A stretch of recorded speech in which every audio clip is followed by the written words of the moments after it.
Hello and welcome to China Shortcuts, the European Chamber's weekly catch-up on China's business landscape. This episode was recorded on 17th December 2025. 2025's Central Economic Work Conference took place in Beijing between the 10th to the 11th of December.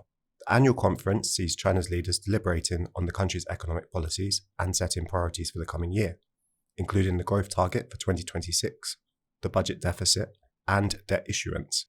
The targets decided upon are expected to be formally announced at next year's two sessions.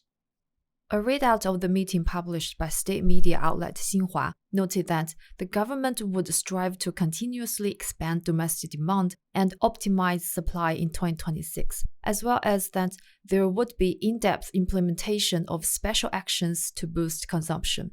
Adhering to domestic demand as the driving force and building a strong domestic market was listed as the first economic task for 2026, while adhering to innovation-driven development and accelerating the cultivation and strengthening of new growth drivers featured second.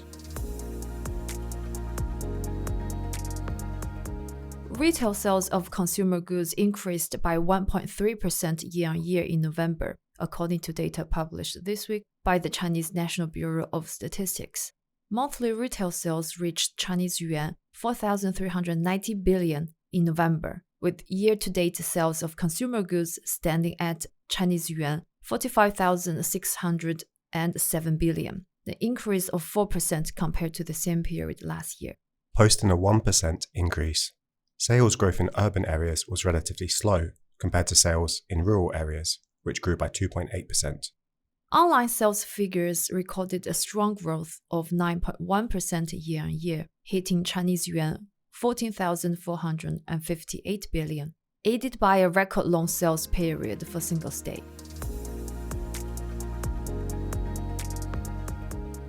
Industrial production growth continued to outpace retail growth in November, increasing by 4.8% year-on-year, the slowest rate of increase since August 2024.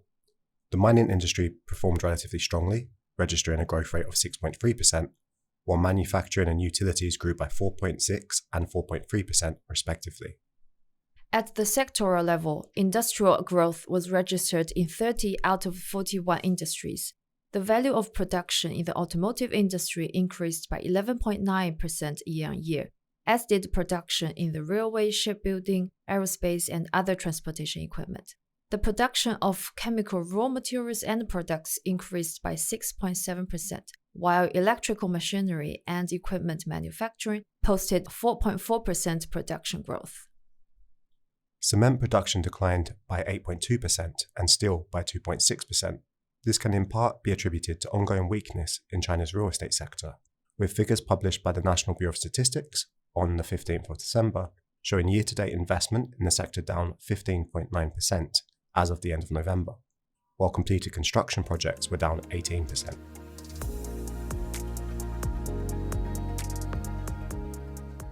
China's recorded trade surplus reached $1.08 trillion during the first 11 months of 2025, making it the first country in recorded history to reach the $1 trillion milestone.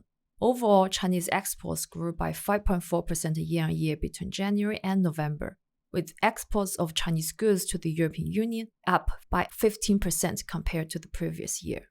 This development follows long-standing producer price deflation in China, with factory gate prices having fallen for 38 consecutive months as of November 2025, as well as the renminbi depreciating by approximately 10% relative to the euro in 2025.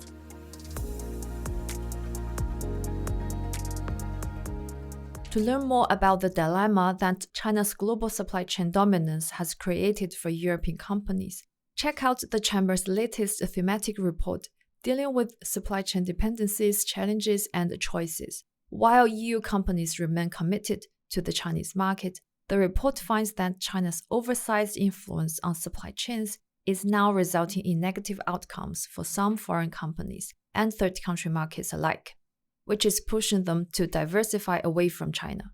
China's highly efficient industrial clusters have seen it become the world's only manufacturing superpower and a cornerstone of global supply chains, essential for producing numerous products. However, for many companies, while cost and efficiency are still important considerations, other factors, including the need to ensure resilience and flexibility, are increasingly driving supply chain decision making. The report can be downloaded for free on the European Chamber's website. Thanks for listening, and don't forget to tune in next time. In the meantime, please find the useful links in the episode notes.